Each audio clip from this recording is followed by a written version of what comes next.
ആകാശവാണി.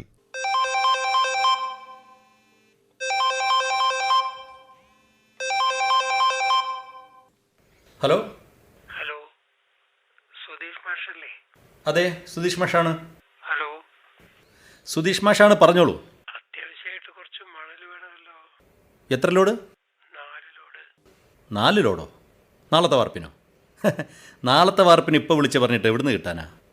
മാത്രമല്ല, 6 മണി കഴിയാതെ ലോറി ഓടാൻ പോലീസ് സമ്മതിക്കില്ല, പ്രത്യേകിച്ച് ടിപ്പർ. അത്യാവശ്യമായിട്ട് ആയിക്കോട്ടെ, നമുക്കൊരു കാര്യം ചെയ്യാം. രാത്രി ഒരു 11 മണിക്ക് ശേഷം 4 ലോഡ് തട്ടിത്തരാം. എന്തേ? പിന്നെ ഇപ്പോഴത്തെ റേറ്റ് അറിയാലോ, GST കൂടിയതാ. ഓക്കെ, ആയിക്കോട്ടെ. ഓക്കെ. സുധി, നീ ഒരു സ്കൂൾ മാഷാ. വാർക്കപ്പണിക്ക് മണലും സിമൻറ്റും എത്തിച്ചു കൊടുക്കലല്ല നിന്റെ പണി, കുട്ടികളെ പഠിപ്പിക്കലാ. ഓ, അമ്മ തുടങ്ങി. അമ്മ പറയണതാ കുറ്റം. എടാ, നീണ്ട 35 കൊല്ലം മാഷ പണിയെടുത്ത ആളാ നിന്റെ അച്ഛൻ. 2 തവണ അവാർഡും കിട്ടി. അച്ഛന് പേരുദോഷം വരുത്തരുത് മക്കളെ. എന്താണമ്മേ ഇങ്ങനെയൊക്കെ പറയുന്നത്? പറയാതിരുന്നാൽ അതൊരു തെറ്റായി തീരുമോയെന്ന് കരുതിയാ. ഇന്നലെ ആ ഭാസ്കരക്കുറിപ്പ് ഇവിടെ വന്നിരുന്നു. അയാളുടെ മോൾക്ക് കോയമ്പത്തൂരോ മറ്റോ MBBSനൊരു സീറ്റ് ശരിയാക്കി കൊടുക്കാൻ. അല്ല മോനെ, നിനക്കിതിനൊക്കെ നല്ല കമ്മീഷൻ കിട്ടുന്നുണ്ടെന്ന് കേട്ടത് ശരിയാണോടാ? എന്താണമ്മേ, അമ്മ അസൂയക്കാർ പലതും പറയും. അമ്മ അതൊന്നും വിശ്വസിക്കാൻ പോണ്ട. ഒരു ചെവി കൂടെ കേട്ട് മറ്റേ ചെവി കൂടെ പുറത്തേക്ക് വിടുക, അത്ര തന്നെ. അതെ, ഞാനൊരു ചെവി കൂടെ കേൾക്കാനുമില്ല, മറ്റേ ചെവി കൂടെ വിടാനുമില്ല. എടാ, അന്നൊക്കെ കഞ്ഞിപ്പശ മുക്കിയ കുപ്പായത്തിൻ്റെ കീശയിൽ ഒരു 100ൻ്റെ നോട്ടുമായിട്ട് അച്ഛൻ പുറത്തേക്ക് പോയാ തിരിച്ചു വരുന്നത് വെറും കൈയോടെയാ. പലരെയും സഹായിച്ചു തീർന്നിരിക്കും. അച്ഛൻ്റെ മകനാ നീ. മറ്റുള്ളവരെ കൊണ്ട് പറയിപ്പിക്കരുത് മോനെ. പിന്നെ നീ ആ കോയമ്പത്തൂരോ കൊടൈക്കനാലിലോ എവിടെയാന്ന് വെച്ചാ ആ കുട്ടിയെ ചേർത്ത് കൊടുക്കടാ. അയാളുടെ ഒരാഗ്രഹമല്ലേ. അമ്മേ, ഇതിപ്പം നാട്ടിലൊരു ഫാഷനാണ്. +2 കഴിഞ്ഞാൽ മക്കളെ വീട്ടിൽ നിർത്തില്ല രക്ഷിതാക്കൾ. മോനിപ്പോൾ ഏത് ക്ലാസ്സിലാണ് പഠിക്കുന്നതെന്ന് ചോദിച്ചാൽ മോൻ എൻജിനീയറിങ്ങിന് ചെന്നൈയിലാണ്, മോള് മെഡിസിന് UK-യിലാണ്. ചില സ്ത്രീകളെ മേനി പറച്ചിൽ കേട്ടാൽ തോന്നും വേറൊരു പണി ലോകത്തില്ലാന്ന്. ഈ എൻജിനീയറിംഗ് ഡോക്ടറും ഒന്നും അല്ലാത്തൊരു പണി നിനക്കുണ്ടായിട്ട് മണ്ണും മണലും വിറ്റ് നടക്കുന്ന നിനക്ക് സ്ത്രീകളെ മേനി പറച്ചിലിനെ പറ്റി പറയാൻ എന്ത് അവകാശമാണടാ ഉള്ളത്? അതെ, ഞാനിപ്പം അമ്മയോട് തർക്കത്തിനില്ല, എനിക്ക് കുറച്ച് തിരക്കുണ്ട്. നീ പൊയ്ക്കോ. രാത്രി നേരത്തെ തിരിച്ചു വന്നാ എനിക്ക് ഈ വയസ്സ് കാലത്ത് ഉറക്കമിളയ്ക്കാതെ നോക്കാം.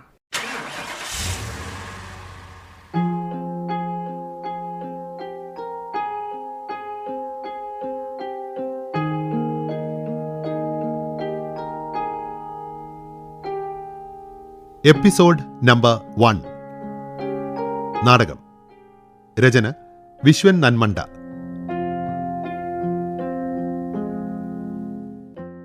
സംവിധാനം C. കൃഷ്ണകുമാർ. കഥാപാത്രങ്ങളും ശബ്ദം നൽകിയവരും: രാഘവൻ മാഷ് Nilambur Mani, Bharathiyamma Glory George, Harindran MA Nasser, Sethumadhavan Babu Thalancheri, Sekharan മാഷ് Mankayam Raghavan, Sudheesh CT Kabeer, Ragini AN Jashithakumari, doctor Vaishakh Avinash Kavatt. Episode number 1.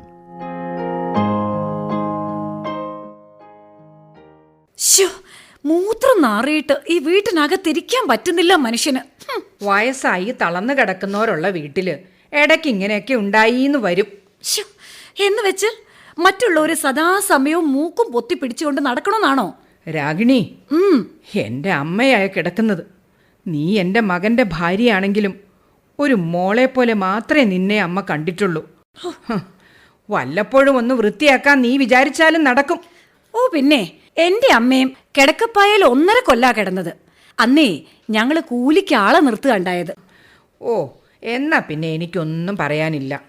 കൂലി വാങ്ങാതെ ചെയ്യാൻ ആരോഗ്യമുള്ള കാലത്തോളം ഞാൻ തന്നെ ചെയ്തോളാം. അതുവരെ ബാക്കിയുള്ളൊരു മൂക്കൊന്ന് പൊത്തിപ്പിടിക്കേണ്ടി വരുമെന്ന് മാത്രം. അമ്മ കളിയാക്കൊന്നും വേണ്ട, ഞാൻ എൻ്റെ കാര്യമാണ് പറഞ്ഞത്. എനിക്കിതൊന്നും ശീലമില്ല. മോളെ, പുതിയ ശീലങ്ങളൊന്നും പഠിക്കാതിരിക്കുക നല്ലത്. നാളെ നമുക്കും ഈ ഒരു അവസ്ഥ വന്നുകൂടായികയില്ല. എന്താണ് അമ്മ ഒരു പുതിയ തർക്കം? ഹരിയേട്ടാ, എന്താ പുതിയ വിഷയം? ഇപ്പൊ വിഷയം എൻ്റെ അമ്മയുടെ മൂത്രം, അതായത് നിന്റെ അമ്മമ്മയുടെ. 26 കൊല്ലായി ഞാനിവിടെ വന്നിട്ട്. ഹരി, രാഗിണിയെ വിളിച്ച് അകത്തേക്ക് കൊണ്ടുപോ. ഈ വിഷയത്തിൽ ഒരു കരച്ചിലും പിടിച്ചിലും വേണ്ട. രാഗിണി അകത്തു പോ. ഹരീന്ദ്ര. രാഗിണി, ചങ്ക് പൊട്ടിക്കണ്ട, ഞാൻ പോയേക്കാം. മോനെ ഹരീന്ദ്ര, അപ്പൻ അപ്പൂപ്പന്മാർ തൊട്ട് നിരവധി തലമുറ ഒത്തൊരുമയോടെ കഴിഞ്ഞു പോന്നൊരു വീടാണിത്. ഓ, അമ്മ തുടങ്ങി പഴംപുരാണം. എടാ, കേട്ടുമടുക്കേണ്ട ഒന്നല്ല പുരാണം. അന്നൊക്കെ ഈ മേൽക്കൂരയ്ക്ക് താഴെ ആരും ഒറ്റപ്പെട്ടു പോയി എന്നൊരു തോന്നലുണ്ടാവാറില്ലായിരുന്നു. അമ്മേ, ഇവിടെ ഇപ്പൊ ആർക്കാ ഒറ്റപ്പെട്ടു പോയി എന്നുള്ള തോന്നലുള്ളത്? എടാ, അകത്ത് കാലഴിച്ചു മാറ്റിയ കട്ടിലിൽ അവസാന ശ്വാസത്തിന് അവസരവും കാത്തുകിടക്കുന്ന എൻ്റെ അമ്മയ്ക്ക്. അമ്മേ, അമ്മമ്മയ്ക്ക് ഓർമ്മ നഷ്ടപ്പെട്ടിട്ട് 2 ആഴ്ചയായില്ലേ? എടാ, ഓർമ്മ നഷ്ടപ്പെട്ടാൽ കണ്ണീര് വരുമോ? 2 ദിവസമായി അമ്മ തൊണ്ട നനയ്ക്കുന്നത് സ്വന്തം കണ്ണീരുണ്ട്. അല്ല, രാഗിണി പറഞ്ഞത് അമ്മക്കിപ്പോ ഒരു കുഴപ്പമില്ലെന്നാണല്ലോ. ആ, നിനക്കത് വിശ്വസിക്കാതിരിക്കാൻ പറ്റില്ലല്ലോ മോനെ. പലതവണ ആ ഇടനാഴിക വഴി നീ അങ്ങോട്ടും ഇങ്ങോട്ടും നടക്കുമ്പോ ഒന്നെത്തി നോക്കാമായിരുന്നു. അമ്മേ, ഞാൻ പ്രസവിച്ചൂന്നേ ഉള്ളടാ. നിങ്ങളെ 3 പേരെയും നോക്കി വളർത്തിയത് ആ കിടക്കുന്ന അമ്മയാ. അമ്മേ, ഞാൻ ഇപ്പൊ തന്നെ അമ്മമ്മയെ പോയി കാണുന്നുണ്ട്. വേണ്ട, ധൃതി വെക്കണ്ട നീ. എനിക്കകത്ത് കുറച്ച് ജോലിയുണ്ട്. കിടക്കയും വിരിയൊക്കെ ഒന്ന് വൃത്തിയാക്കണം. അത് കഴിഞ്ഞിട്ട് വന്നാ മതി അമ്മമ്മയെ കാണാൻ. അമ്മേ, ആഹാ, നിങ്ങൾ അമ്മയോട് കിന്നാരം പറഞ്ഞ് ഇവിടെ തന്നെ നിൽക്കായിരുന്നു അല്ലേ? ഇപ്പം വരുന്നു കരുതി ഞാൻ അവിടെ കാത്തു നിന്നിട്ട്. അമ്മയോട് സംസാരിച്ചു നിൽക്കുമ്പോ പെട്ടെന്ന് അങ്ങനെ ചാടിപ്പോരാൻ പറ്റൂരാഗി? അയ്യടാ, അമ്മയുടെ ഒരു പുന്നാര മോൻ. ദേ, എന്നെ കൊണ്ടൊന്നും പറയിപ്പിക്കണ്ട. പിന്നെ കുട്ടൻ ബാംഗ്ലൂരിൽ നിന്ന് വിളിച്ചിരുന്നു. ആഹാ, ആ, അവൻ ബുധനാഴ്ച ഇങ്ങ് എത്തൂന്ന്. ആഹാ. നോക്ക്, നമ്മുടെ മോൻ ഡോക്ടറായിട്ടാ വരവ്. ഇനിയെങ്കിലും ഈ രാഗിണിക്ക് നാട്ടിലൊന്ന് തല ഉയർത്തി നടക്കണം. അല്ല, അറിയാൻ വയ്യാഞ്ഞിട്ട് ചോദിക്കാ, നിനക്ക് എന്നാ ഈ നാട്ടില് തലയും താത്തി നടക്കേണ്ടി വന്നിട്ടുള്ളത്? ദേ, വെറുതെ പെരിപ്പിക്കാൻ നിൽക്കണ്ട. നിങ്ങൾ നാളെ തന്നെ ഒരു ബോർഡ് പണിയിപ്പിച്ച് കൊണ്ടുവരണം. ബോർഡോ? എന്ത് ബോർഡ്? Doctor Vaishakh BDS. ഓ, അങ്ങനെ. ആ, എവിടെ വെക്കാനാ? ദാ അവിടെ, ആ ഗേറ്റിന് പുറത്ത് 2 ഭാഗവും എഴുത്ത് വേണം. അങ്ങോട്ടും ഇങ്ങോട്ടും പോണോലൊക്കെ ഒന്ന് വായിക്കട്ടെ. Doctor Vaishakh BDS. എടി, അങ്ങോട്ടും ഇങ്ങോട്ടും പോണവരൊക്കെ ആ ബോർഡും വായിച്ച് ഇങ്ങോട്ട് കയറി വന്നാലോ? അതിനല്ലേ ബോർഡ് വെക്കുന്നത്? രാഗി, നമ്മുടെ മോൻ MBBS അല്ല, BDS ആ. അതിന് ചില പ്രത്യേക സൗകര്യങ്ങളൊക്കെ വേണം. MBBSന് സീറ്റ് കിട്ടാൻ വേണ്ടി എത്രയാ നമ്മൾ ശ്രമിച്ചത്. ശ്ശോ, ഒടുവിൽ കണ്ടവന്റെ വായിൽ കൈയിടാനാ അവന് യോഗം. ആ, ഇനിയിപ്പം അതിനൊരു നിലയും വിലയൊക്കെ ഉണ്ടാക്കി എടുക്കന്നെ. 6 മാസം കഴിഞ്ഞാ ബാങ്കിൽ നിന്നെടുത്ത് ലോൺ അടയ്ക്കാൻ നോട്ടീസ് വരും. വരട്ടേന്ന്. ബാങ്കുകാര് അവരുടെ ജോലി എടുക്കട്ടെ. നിങ്ങൾ വെറുതെ ടെൻഷൻ അടിക്കണ്ട. എടി, വൈശാഖിന്റെ പേരിലാ ലോണ്. സമാധാനം പറയേണ്ടത് അവനാ. അവൻ സമാധാനം പറഞ്ഞില്ലെങ്കിലോ? നിങ്ങൾ ഒരു മണങ്ങൂസ് തന്നെയാ. പതുക്കെ പതുക്കെ, സേതു കൊണ്ട് വരുന്നുണ്ട്, അവൻ കേൾക്കും. ആ, ഞാൻ കേട്ടു. ഹരിയേട്ടനൊരു മണുങ്ങൂസായിരിക്കും. പക്ഷേ മറ്റുള്ളവരൊന്നും അത്ര മണുങ്ങൂസുകളല്ല. സേതു, രാഗിണി പറഞ്ഞു വന്നത്. ആ, രാഗിണിയെടുത്തി പറഞ്ഞു വന്നതിന്റെ വിശദീകരണം നൽകാൻ ഹരിയേട്ടൻ ബുദ്ധിമുട്ടണമെന്നില്ല. എങ്കിൽ ഞാൻ തന്നെ വിശദീകരിക്കാം. ജോലി കിട്ടി 6 മാസം കഴിഞ്ഞ് ലോൺ അടച്ചു തുടങ്ങണമെന്നാ വ്യവസ്ഥ. വീഴ്ച വരുത്തിയാൽ ഈട് നൽകിയ വസ്തു ജപ്തി ചെയ്ത് ഈടാക്കാനും. ആ, ഈട് നൽകിയതേ അമ്മയുടെ പേരില് ഹരിയേട്ടനടക്കം ഞങ്ങൾ 3 മക്കൾക്കും അവകാശപ്പെട്ട ഈ വീടും പറമ്പിന്റെ ആധാര. വീഴ്ച വരുത്തിയാലുള്ള ഭവിഷ്യത്ത് മനസ്സിലാക്കാൻ ഒരു ശരാശരി മണങ്ങൂസിന് കൂടുതൽ വിശദീകരണം വേണ്ട. ഓ, ക്രമസമാധാനം പാലിക്കാൻ തൊപ്പിയും വെച്ച് നടക്കുന്ന പോലീസ് ഏമാന്മാർക്ക് തലയിൽ മറ്റെന്തെങ്കിലും കയറുമെങ്കിൽ ആയിക്കോട്ടേന്ന് കരുതി പറഞ്ഞതാണേ. ആ ചെകിട്ടത്തൊന്ന് പൊട്ടിച്ചാൽ തലയിൽ കയറിക്കൂടിയ കുനുഷ്ട ചിന്തകൾ മാറിക്കിട്ടുമെന്നല്ലാതെ മറ്റു ക്രമസമാധാന പ്രശ്നങ്ങളൊന്നും ഉണ്ടാവില്ലെന്ന് ഏട്ടനോട് ഉപദേശിക്കാൻ എനിക്ക് അവകാശമില്ലാഞ്ഞിട്ടല്ല. ഇത് പോലീസ് സ്റ്റേഷൻ അല്ല. സ്ത്രീകളോട് പെരുമാറുമ്പോ കുറച്ച് മാന്യത കാട്ടണം. ആ, പെരുമാറാനറിയാത്ത സ്ത്രീകളെ നിലക്കി നിർത്താൻ ആണുങ്ങൾക്ക് കഴിയണം. നിർത്ത്. അച്ഛൻ, അധികാരം കാണിച്ചല്ല ആരെയും നിലക്ക് നിർത്തേണ്ടത്, പ്രവൃത്തിയിലൂടെയാ. അച്ഛൻ ഈ വേദാന്തമൊക്കെ മക്കളെ കുറച്ച് നേരത്തെ പഠിപ്പിക്കായിരുന്നു. വീഴ്ച പറ്റിപ്പോയി മോളെ, ഇനി അല്പം വിട്ടുവീഴ്ച ചെയ്തുകൂടെ? വിട്ടുവീഴ്ച ചെയ്യേണ്ടത് ഹരിയേട്ടനും കുടുംബവുമാണ്. സേതു, ഇവിടെ ഹരീന്ദ്രൻ്റെ കുടുംബം, സേതുവിൻ്റെ കുടുംബം എന്നൊക്കെയുള്ള വേർതിരിവില്ല. നമുക്കിടയിൽ ഒരു കുടുംബം മാത്രം. അതുകൊണ്ട് തന്നെയാ നിങ്ങളുടെ മനസ്സ് പിരിയാതിരിക്കാൻ ഇവിടെ മണ്ണ് പങ്കുവെക്കാതിരുന്നത്. അതിനിവിടെ ആരും ഭാഗം ചോദിച്ചില്ലല്ലോ അച്ഛാ. ആരും ചോദിക്കാതെ തന്നെ ഭാഗിച്ചു തന്നാലോ എന്ന് ആലോചിച്ചിരുന്നു.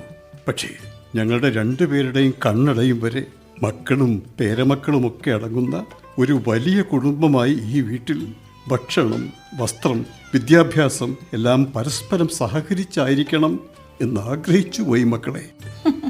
കണ്ണടയും വരെ കണ്ണിൽ കണ്ടതെല്ലാം കൈയടക്കി വെക്കാനുള്ള കുടുംബസ്നേഹം. രാഗിണി, ഒച്ച വെക്കണ്ട, ചെതലരിച്ച മോന്തായി ഇടിഞ്ഞ് തലയിൽ വീഴും. മോളെ രാഗിണി, സാഹചര്യങ്ങളുടെ സമ്മർദ്ദത്തിൽ ചിലപ്പോൾ നമ്മുടെ നാവിനെ നിയന്ത്രിക്കാൻ പറ്റിയെന്ന് വരില്ല. ഇരുതല മൂർച്ചയുള്ള വാക്കുകൾ എടുത്ത് പ്രയോഗിക്കുന്നതിന് മുൻപ് കുറച്ചൊന്ന് ആലോചിക്കുന്നത് നല്ലതാ മോളെ. അച്ഛന് വേദനിച്ചോ? ഏയ്, ചെറിയ ചെറിയ വേദനകൾക്ക് മുമ്പിൽ ചൂളിപ്പോകുന്നവനാവരുത് ഒരച്ഛൻ. 26 വർഷമായി ഞാൻ ഈ വീട്ടിൽ വന്നിട്ട്. 26 വർഷമായി നിങ്ങൾ രണ്ടുപേരും ചേർന്ന് നടത്തുന്ന ഈ അസംബന്ധ നാടകത്തിന്റെ പൊരുൾ അറിയാവുന്നവനാ ഈ അച്ഛൻ. അച്ഛാ, ആ ഒരു കാര്യം ഞാൻ പറഞ്ഞേക്കാം. തമ്മിൽ അടുപ്പിച്ച് പിരിച്ചുവിടലാണ് ഈ നാടകത്തിന്റെ ക്ലൈമാക്സ് എങ്കിൽ അടുത്ത രംഗം കളിക്കില്ല നിങ്ങൾ. ശേഖരമാഷ് ഇങ്ങനെയുള്ള വഴിയൊക്കെ മറന്നു. മറന്നതല്ല മാഷേ, പല വിഷയങ്ങളുമായി ബന്ധപ്പെട്ട് നിന്ന് തിരിയാൻ സമയം കിട്ടാത്ത അവസ്ഥയാണേ. അടിയന്തരമായിട്ട് കാണണമെന്ന് മാഷ് പറഞ്ഞപ്പോ രാവിലെ തന്നെ ഇങ്ങോട്ട് പുറപ്പെട്ടു.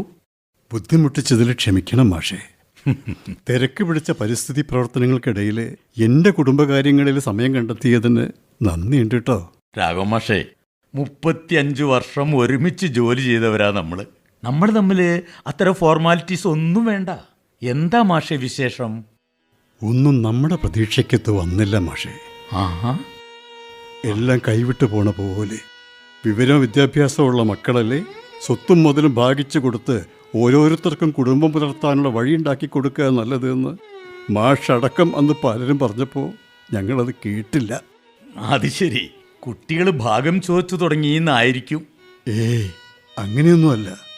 അവർ മനസ്സ് ഭാഗം വെച്ച് തുടങ്ങിയോ എന്നൊരു സംശയം. ഏറ്റവും നല്ല അധ്യാപകനുള്ള സംസ്ഥാന അവാർഡ് ജേതാവായ രാഘവൻ മാസ്റ്ററുടെ മക്കള്, ഒരാൾ ബാങ്ക് ഉടമ, ഒരാൾ പോലീസ് ഓഫീസർ, മറ്റൊരാളോ അച്ഛൻ്റെ പിൻഗാമിയായി അധ്യാപകനും. എൻ്റെ പിൻഗാമി എന്ന് വിശേഷിപ്പിച്ചാൽ അത് അംഗീകരിക്കാൻ പ്രയാസമുണ്ട് മാഷേ. കോറികളിലും ചെമ്മൺമടകളിൽ നിന്ന് ലോറിയിൽ കയറ്റി വിട്ട ലോഡുകളുടെ എണ്ണം നോക്കിയിട്ടല്ല എനിക്കന്ന് അവാർഡ് കിട്ടിയത്. ഇവിടെയുള്ള മണൽ മാഫിയകളിൽ ഒരു പ്രധാന കണ്ണി നമ്മുടെ സുധീഷാണെന്ന് കേട്ടപ്പോൾ വിശ്വസിക്കാൻ കഴിഞ്ഞില്ല മാഷേ. ഛേ, എന്താ രാഘവ മാഷേ ഇത്? കൊച്ചുകുട്ടികളെ പോലെ. എന്തിൻ്റെ കുറവായിരുന്നു ഇവിടെ? ഒരു കല്യാണമൊക്കെ കഴിച്ച് കുടുംബജീവിതവുമായിട്ട് മുന്നോട്ട് പോകാൻ അവനോട് പലവട്ടം പറഞ്ഞതാ ഞാൻ. കേട്ടില്ല. പണം വാരാനുള്ള പരക്കം പാച്ചില്ലേ, പ്രായം കഴിഞ്ഞു പോയതുപോലും അവൻ അറിഞ്ഞില്ല. അവൻ്റെ കാര്യം പോട്ടെ, സമയത്തിന് കല്യാണവും കഴിച്ച് കുടുംബങ്ങളുമായിട്ട് കഴിയുന്ന മറ്റു 2 പേരുണ്ട് ഇവിടെ. സ്ഥിരജോലിയൊന്നും ഇല്ലാത്തവനല്ലേ എന്ന് കരുതിയിട്ടാ എൻ്റെ പെൻഷൻ തുകയിൽ നിന്ന് നല്ലൊരു പങ്ക് അവന് ഞാൻ കൊടുത്തത്. പ്രൈവറ്റ് ബാങ്ക് തുടങ്ങാൻ. അതിപ്പോൾ പൊളിയുന്ന ലക്ഷണമാണ്. കഴിഞ്ഞ ദിവസേ പോലീസുകാർ വന്ന് പരിശോധിച്ചു എന്നാണ് കേട്ടത്. ഞാനും കേട്ടു. അല്ല, സേതുമാധവൻ വിചാരിച്ചാലേ പോലീസിൻ്റെ ഭാഗത്തുനിന്ന് സഡൻ ആക്ഷനൊന്നും എടുക്കാണ്ട് നോക്കാൻ കഴിയില്ലേ? സാവകാശം കിട്ടിയാൽ നമുക്ക് സെറ്റിൽ ചെയ്ത് പരിഹാരം ഉണ്ടാക്കാം. ഞാൻ ഇന്ന് തന്നെ സേതുവിനെ ചെന്ന് കാണാം. വേണ്ട മാഷേ, അവനെ കാണാൻ കിട്ടില്ല. ചെങ്കോലും കിരീടമൊക്കെ അഴിച്ചു വെച്ചേ അജ്ഞാതവാസത്തിലാണവൻ. മനസ്സിലായില്ല. ഏതോ കൈക്കൂലി കേസുമായിട്ട് ബന്ധപ്പെട്ടേ സർവീസിലൊരു അവാർഡ് കരസ്ഥമാക്കിയിട്ടുണ്ട് അയാൾ. പിടിച്ചതിനല്ല, പിടിക്കപ്പെട്ടതിനെ ക്വാർട്ടേഴ്സിൽ നിന്ന് പുറത്തിറങ്ങാതെ ഒളിച്ചിരിക്കുക പോലീസേമാൻ. നാണക്കേടല്ലേ മാഷേ? മാഷേ, നിങ്ങളെപ്പോലുള്ള അച്ഛനമ്മമാരെ കിട്ടാനേ 100 പുണ്യം ചെയ്യണം മക്കള്. ഭാരതമ്മേൻ്റെ കയ്യിൽ നിന്ന് ഭക്ഷണവും വാങ്ങിക്കഴിച്ച് ഈ വീട്ടിൽ ഒരുമിച്ച് കഴിയേണ്ടവരാ. തൊട്ടടുത്ത് ക്വാർട്ടേഴ്സും വാടകയ്ക്കെടുത്ത്. എന്ത് ചെയ്യാനാ മാഷേ? ഒരു വയറ്റിൽ പിറന്നവർക്ക് ഒരു മേൽക്കൂരയ്ക്ക് കീഴെ കഴിയാൻ കഴിയില്ല എന്ന് വന്നാൽ എന്തിനേറെ സ്വന്തം കുട്ടികളെ പോലും പരസ്പരം കാണാൻ അനുവദിക്കില്ല ഇവര്. അയ്യേ, എന്താ ഇത് മാഷേ? മാഷിങ്ങനെ തളർന്നു പോയാലോ? ധൈര്യമായിരിക്കേ, എല്ലാറ്റിനും നമുക്ക് പരിഹാരം ഉണ്ടാക്കാം. മാഷിരിക്കെ. മാഷ് വന്നതേ ഭാരതി അറിഞ്ഞിട്ടുണ്ടാവില്ല. ഒരു ചായ. വേണ്ട മാഷേ, കുറച്ച് തിരക്കുണ്ടേ. ചായയൊക്കെ പിന്നീടാവാലോ. എന്നാ ശരി, മാഷ് പോയിട്ട് വാ.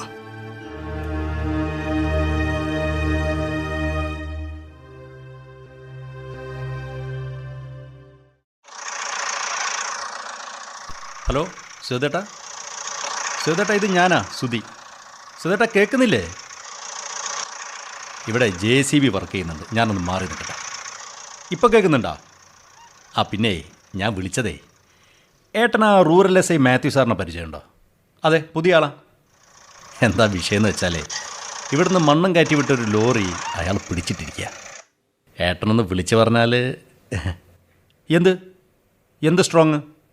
പോയാലൊരു വാക്കല്ല ഏട്ടാ. ഏട്ടനൊന്ന് വിളിക്കേ, ബാക്കിയൊക്കെ ഞാൻ കൈകാര്യം ചെയ്തോളാം. ഏയ് ഇല്ലില്ല, ആയിക്കോട്ടെ, ഞാൻ കുറച്ച് കഴിഞ്ഞ് വിളിക്കാട്ടാ. ഈ സസ്പെൻഷനിലിരിക്കുന്ന ഇൻസ്പെക്ടർ വിളിച്ചു പറഞ്ഞാൽ അയാൾ മൈൻഡ് ചെയ്യോ? നോക്കാം. അല്ല, ഹരിയേട്ടൻ എന്താ പതിവില്ലാതെ ഇവിടെ? വീട്ടിൽ നിന്ന് സൗകര്യമായിട്ട് സംസാരിക്കാൻ കഴിയാത്തതുകൊണ്ട് അങ്ങോട്ട് പോകുന്നത്. എന്താ വിഷയം? സുധി, എങ്ങോട്ട് തിരിഞ്ഞാലും പണം കൊടുക്കാനുള്ള ഇടപാടുകാരാ. പുറത്തിറങ്ങി നടക്കാൻ ധൈര്യം ഉണ്ടായിട്ടല്ല. ഹെൽമെറ്റ് വെച്ചാൽ പെട്ടെന്ന് ആർക്കും തിരിച്ചറിയാൻ പറ്റില്ലല്ലോ എന്ന് കരുതി പോന്നതാ. എത്ര കാലമെന്ന് വെച്ചാ ഹരിയേട്ടാ ഹെൽമെറ്റിനുള്ളിൽ മുഖവും മറച്ച് കഴിയുക? പണം കൊടുക്കാനുള്ളവർക്ക് എന്നാലും തിരിച്ചു കൊടുത്തേ തീരൂ. അതിനൊരു മാർഗം കണ്ടെത്തേണ്ടി വരും. എന്ത് മാർഗം? മറ്റൊരു മാർഗവും കാണാഞ്ഞിട്ടാ. നീ എന്നെ കൈവിടരുത്. ഏട്ടൻ വലിച്ചു വെച്ച ഈ വയ്യാവേലിയൊന്നും എനിക്ക് കൈയേൽക്കാനാവില്ല. അങ്ങനെ ഞാൻ പറഞ്ഞില്ല. 5 ലക്ഷം രൂപ നീ സഹായിച്ചാൽ തൽക്കാലം എനിക്ക് പിടിച്ചു നിൽക്കാൻ സാധിക്കൂ. പിടിച്ചു നിൽക്കാൻ 5 ലക്ഷം? നടന്നു തുടങ്ങാനോ? കളിയാക്കിക്കോളൂ. മറ്റാരോടും ചോദിക്കാനില്ലാത്തതുകൊണ്ടാണ്. 1-2 ഇടപാടുകാർക്ക് ഇന്ന് വൈകിട്ട അവധി. തെറ്റിയാൽ നാളെ അവർ വീട്ടിലെത്തും. അങ്ങനെ വന്നാൽ അച്ഛനും അമ്മയും അറിയും. അതോടെ ഇതിനൊക്കെ ഒരു പരിഹാരം ഉണ്ടാവും. എന്ത് പരിഹാരം? 10-70 സെൻറ്റ് സ്ഥലം ആർക്കെങ്കിലും കൊടുത്താൽ നല്ല വില കിട്ടുകേട്ടാ. അതിന് എൻ്റെ പേരിൽ എവിടെയാ സ്ഥലം? അമ്മ വിചാരിച്ചാൽ കാര്യം നടക്കും. പിന്നീട് സ്വത്ത് ഭാഗം വെക്കുമ്പോൾ ഏട്ടൻ്റെ ഷെയറിൽ നിന്ന് കുറച്ചാൽ പോരെ? നീ നടക്കുന്ന കാര്യം വല്ലത് പറയണം. അമ്മയുടെ കാലം വരെ ഒരു ഭാഗവെപ്പ് നടക്കില്ല. സുധി, പ്രയാസമാണെങ്കിൽ 1-2 ലക്ഷം രൂപയെങ്കിലും. എനിക്കറിയാം, ഏട്ടനിത് 2000 രൂപ വരെ താണ് വരും. കടത്തിൽ മുങ്ങി നാട്ടിൽ നിന്ന് പോകാൻ ഒരുങ്ങി നിൽക്കുന്നവൻ്റെ മനഃശാസ്ത്രം എനിക്കറിയാം. ഇതാ ഒരു 500 ഉറുപ്പ്യുണ്ട്. ഇതുകൊണ്ട് എന്ത് ചെയ്യാനാ? എന്തും ചെയ്യാം. പലപ്പോഴായി 10,000 ഞാൻ തന്നിട്ടില്ലേ? ഏതെങ്കിലും ഒരു തവണ ഏട്ടന് തിരിച്ചു തരണമെന്ന് തോന്നിയിട്ടുണ്ടോ? സുധി, ഇത് നീ തന്നെ വെച്ചോ. തിരിച്ചു തരാൻ കഴിഞ്ഞിട്ടില്ലെങ്കിൽ ഞാൻ കോടതിയിലൊന്നും പോവില്ല. ഇത് തിരിച്ചു തരണ്ട എന്ന് വെച്ച് ഇനിയും എന്നെ ബുദ്ധിമുട്ടിക്കാൻ വരരുത്. സുധി, ശരി, ഞാൻ ബുദ്ധിമുട്ടിക്കുന്നില്ല, പോയേക്കാം.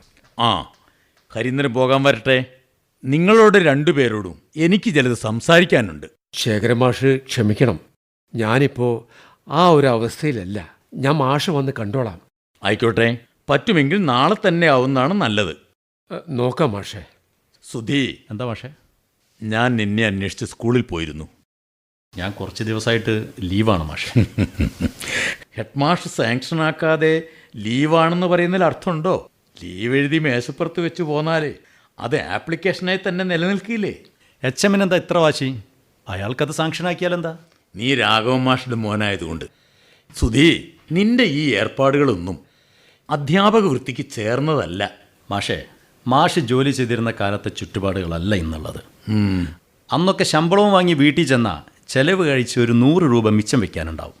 ഇന്ന് സാഹചര്യങ്ങൾ മാറി, അപ്പോൾ സൗകര്യങ്ങളും വർദ്ധിപ്പിക്കേണ്ടി വന്നു. സാമൂഹ്യ പ്രതിബദ്ധതയുള്ള ഒരു തലമുറയെ വാർത്തെടുക്കാൻ പ്രതിജ്ഞാബദ്ധനായ അധ്യാപകൻ തൻ്റെ കടമകൾ മറന്ന് കച്ചവടത്തിനിറങ്ങിയതിന് ഒരു ന്യായീകരണവും വേണ്ട. ഞാൻ കച്ചവടത്തിനിറങ്ങിയതല്ല മാഷേ. തരിശായി കിടന്ന ഈ കുന്ന് കിളച്ച് കൃഷിയിറക്കിയതല്ലോ. ഇടിച്ച് കൃഷിയിടങ്ങൾ നികത്തി കോൺക്രീറ്റ് സൗധങ്ങൾ പണിതതല്ലേ? അതിലും കച്ചവടത്തിൻ്റെ ഇടപാടുകൾ തന്നെയാണ് നടക്കുന്നത്. മാഷേ, കൈ നിറയെ കാശുണ്ടായിട്ടും കയറി കിടക്കാൻ ഇടമില്ലാത്ത നിരവധി കുടുംബങ്ങളുണ്ട് ഇവിടെ. അവരുടെയൊക്കെ ഒരുപാട് നാളത്തെ ആഗ്രഹമാണ് വൃത്തിയുള്ളൊരു വീട്. അവയ്ക്ക് അടിത്തറ പണിയാനാണ് ഈ മണ്ണ് ഉപയോഗിക്കുന്നതെങ്കിൽ എന്താണ് മാഷെ തെറ്റ്? സുധി, നിന്റെ ഈ വാദം തികച്ചും ബാലിശാണ്. നീ മാന്തിക്കൊണ്ടിരിക്കുന്ന ഈ കുന്നുണ്ടല്ലോ, അതിൻ്റെ മറുഭാഗത്ത് ഒരു ഗതിയില്ലാത്ത 100ഓളം കുടുംബങ്ങളാണ് കൂര വെച്ച് കഴിയുന്നത്. അത് നീ മറന്നു പോകരുത്. മാഷെ, അത് ഞാനിപ്പോൾ ഇങ്ങോട്ട് വന്നത് ആ വിഷയം സംസാരിക്കാനല്ല. പറഞ്ഞു വന്നപ്പോൾ ഗതി മാറിപ്പോയിന്നേ ഉള്ളൂ. അതെ, നിങ്ങളുടെ അച്ഛനും അമ്മയും ഈയിടെയായി വലിയ മനപ്രയാസത്തിലാണ്. നമുക്കതൊന്ന് പരിഹരിക്കണം. എന്താണ് മാഷെ അവരുടെ പ്രശ്നം? ഏത് രക്ഷിതാക്കൾക്കും അവരുടെ കുടുംബകാര്യങ്ങളിൽ ചില കണക്കുകൂട്ടലുകളൊക്കെ ഉണ്ടാവും. മാഷ് വളച്ചുകെട്ടില്ലാതെ നേരെ വിഷയത്തിലേക്ക് കടക്കുന്നതായിരിക്കും നല്ലത്.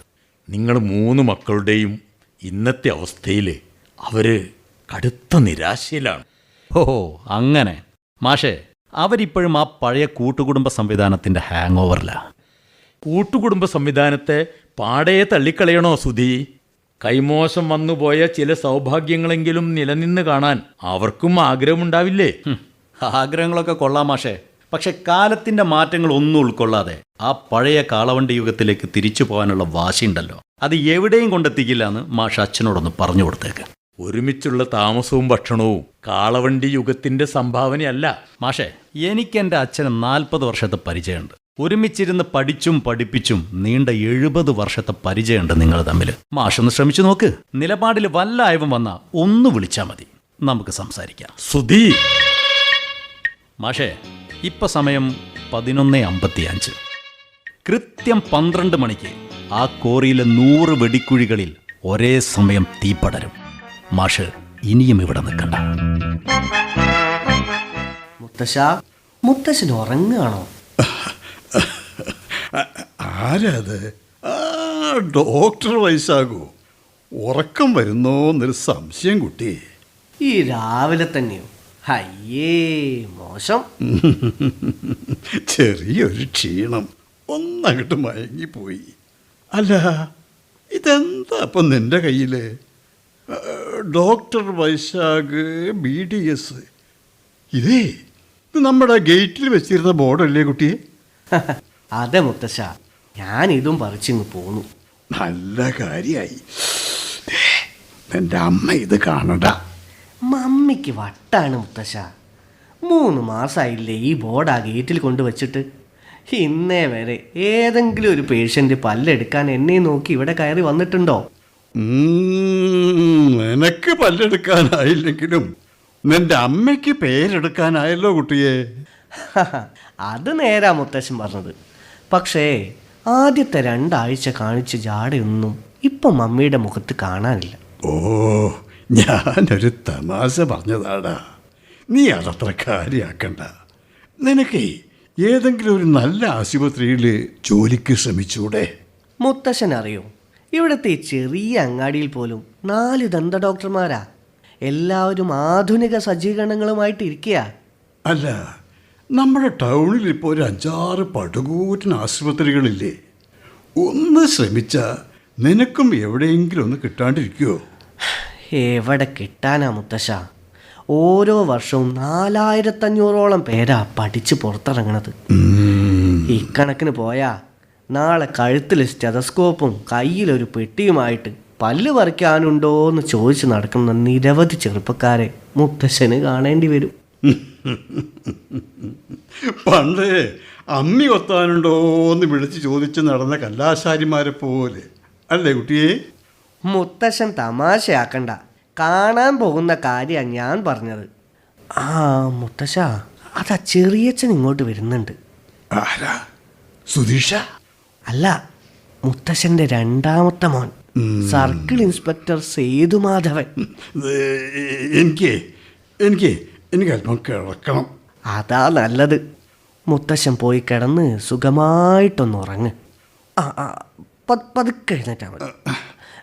ഞാൻ പിടിക്കണോ? വേണ്ട വേണ്ട, ഞാൻ നടന്നോളാം.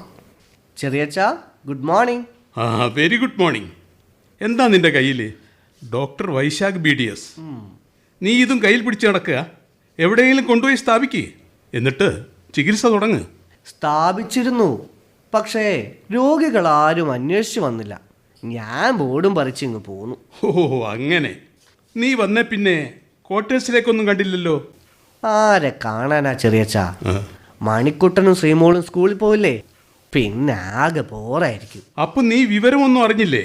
മണിക്കുട്ടനും ശ്രീമോളും എൻട്രൻസിന് ചേർന്നു. നേരോ? മമ്മി ഒന്നും പറഞ്ഞില്ലല്ലോ. എൻ്റെ മക്കൾ എൻട്രൻസിന് ചേർന്ന കാര്യമല്ലേ? പറയാൻ വിട്ടുപോയതാവും. ആട്ടെ, അച്ഛനില്ലേ അകത്ത്? എൻ്റെ അച്ഛനെയാണോ ചെറിയച്ഛൻ ചോദിച്ചത്? നിന്റെ അച്ഛനെ നീ ഡാഡി എന്നല്ലേ വിളിക്കാറ്? അത് ഈ വീട്ടിൽ മാത്രമേ ഉള്ളൂ ചെറിയച്ചാ. ഇല്ലെങ്കിൽ ഒരു തരം അപസ്മാരാ മമ്മിക്ക്. അച്ഛന്ന് വിളിക്കുന്നതാ എനിക്കിഷ്ടം. അതൊരു സുഖ. 100 ആയുസാ. ദേ വന്നല്ലോ ഡാഡി. അല്ല, അച്ഛൻ വന്നല്ലോ. സേതു ഇപ്പോൾ വന്നു? ഞാനിപ്പോൾ കയറി വന്നതേ ഉള്ളൂ. അതെ, നിങ്ങൾ ഏട്ടനും അനിയനും സംസാരിച്ചിരിക്കും. എനിക്ക് കുറച്ച് ജോലിയുണ്ട്. ഇവൻ്റെ ആ പഴയ കുസൃതി ഇപ്പോഴും മാറിയിട്ടില്ല. ബോർഡും കൊണ്ട് അകത്തേക്കാ. ഓ, അത് പറിച്ചെടുത്തു അല്ലേ? കുസൃതി കളിച്ച് നടന്നാൽ ബോർഡ് തട്ടുപുറത്ത് കിടക്കും. ചികിത്സ അടുക്കളയിലും. സേതു, നിൻ്റെ കെയർ ഓഫിൽ ടൗണിൽ ഏതെങ്കിലും ഒരു ആശുപത്രിയിൽ ഇവനൊരു ജോലി ശരിയാക്കി കൊടുക്കോ? ഇല്ലെങ്കിൽ രക്ഷപ്പെടാൻ പ്രയാസ. എൻ്റെ ഇപ്പോഴത്തെ അവസ്ഥ ഏട്ടൻ അറിയാലോ. തലയിൽ തൊപ്പിയുള്ളപ്പോഴല്ലേ ഇവന്മാർക്കൊക്കെ ഞങ്ങൾ ആവശ്യമുള്ളൂ. നീ ശ്രദ്ധിക്കണമായിരുന്നു. ഏട്ടാ, അച്ഛനെ മുഖം കാണിക്കാൻ ധൈര്യമില്ലാത്തതുകൊണ്ടാണ് ഇങ്ങോട്ട് വരാതിരുന്നത്. ശമ്പളം മുടങ്ങിയ പിന്നെ ആകെ ബുദ്ധിമുട്ടില്ല. ഏട്ടൻ എവിടെന്നെങ്കിലും ഒരു 50,000 ഉറുപ്പ്യ സംഘടിപ്പിച്ചു തരണം. 50,000 ഉറുപ്പ്യേ? സേതു, ഞാൻ എന്താണ് പറയേണ്ടതെന്ന് എനിക്ക് അറിഞ്ഞൂടാ. ശ്രീജിമോൾക്ക് ഈ മാസം ഫീസ് അയച്ചു കൊടുത്തിട്ടില്ല. അവൾക്കിത് ഫൈനൽ സെമസ്റ്റർ അല്ലേ. പിന്നെ നീ അറിഞ്ഞോന്നറിയില്ല, എൻ്റെ ബാങ്ക് പോലീസ് റെയ്ഡ് ചെയ്തു, സീലും വെച്ചു. ഓഹോ, ചെറുതാണെങ്കിലും എൻ്റെ ആ ചിട്ടി വിളിച്ചെടുക്കാമെന്ന് വിചാരിച്ചിരുന്നു.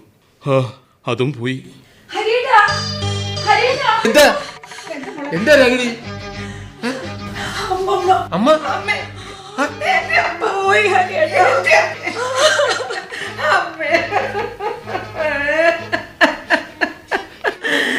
ഈശ്വരാ, ഞാൻ അല്പം മുമ്പല്ലേ അടുക്കളയിലേക്ക് പോയത്.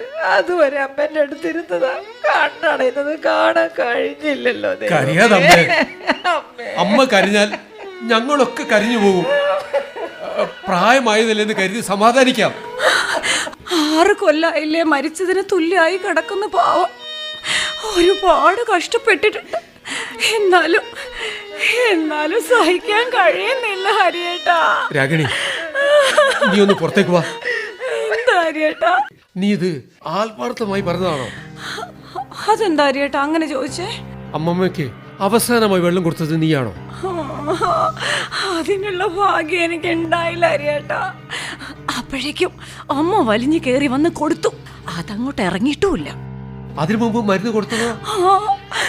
അത് ഞാൻ ചെറിയൊരു ശ്വാസ തടസ്സം കണ്ടപ്പോ ഇത്തിരി കസ്തൂരി കൽപ്പം കൊടുത്തു. എവിടുന്ന് കിട്ടി നിനക്ക് കസ്തൂരി കൽപ്പം?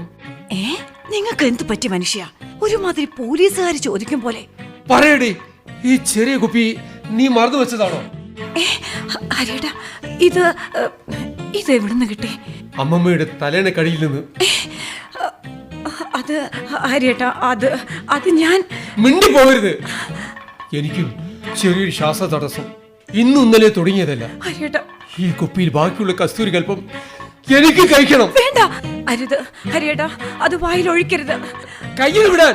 ഹരിയേട്ടാ, അത് കസ്തൂരി കൽപ്പമല്ല, പിന്നെ വിഷം. വിഷോ? കൊടും വിഷം. രാഗിണി,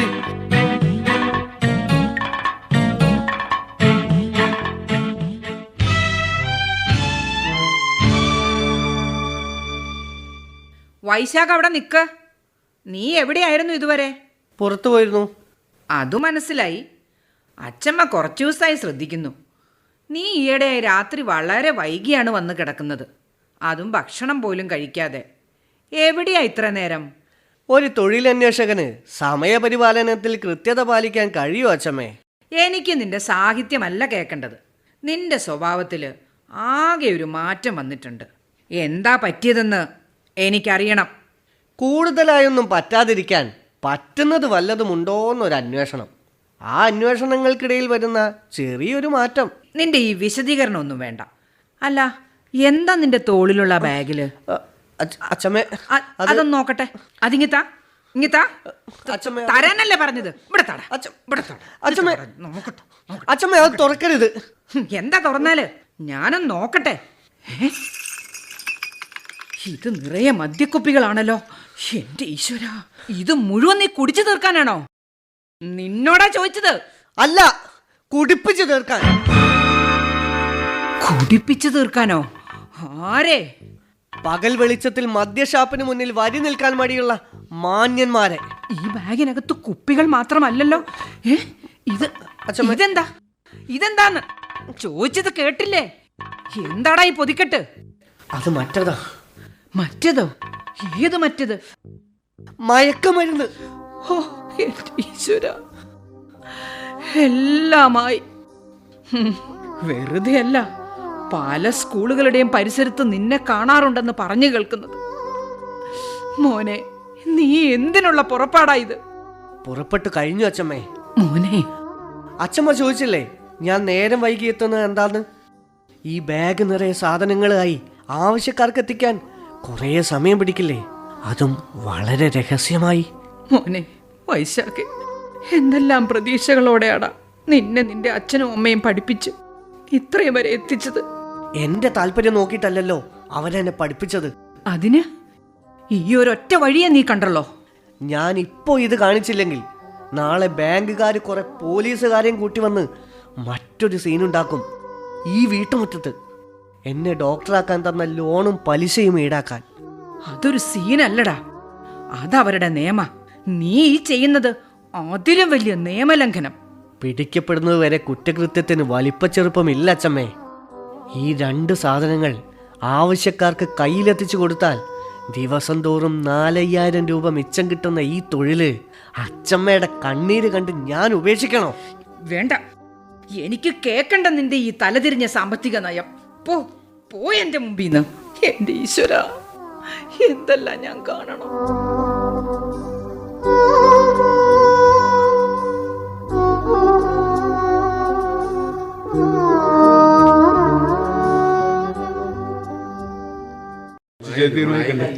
ആ ഗോപാലിന് കാണാറില്ലല്ലോ. എല്ലാവരും എത്തിയല്ലോ. ഇന്നത്തെ ഓണം നമുക്ക് പൊളിച്ചെടുക്കണം.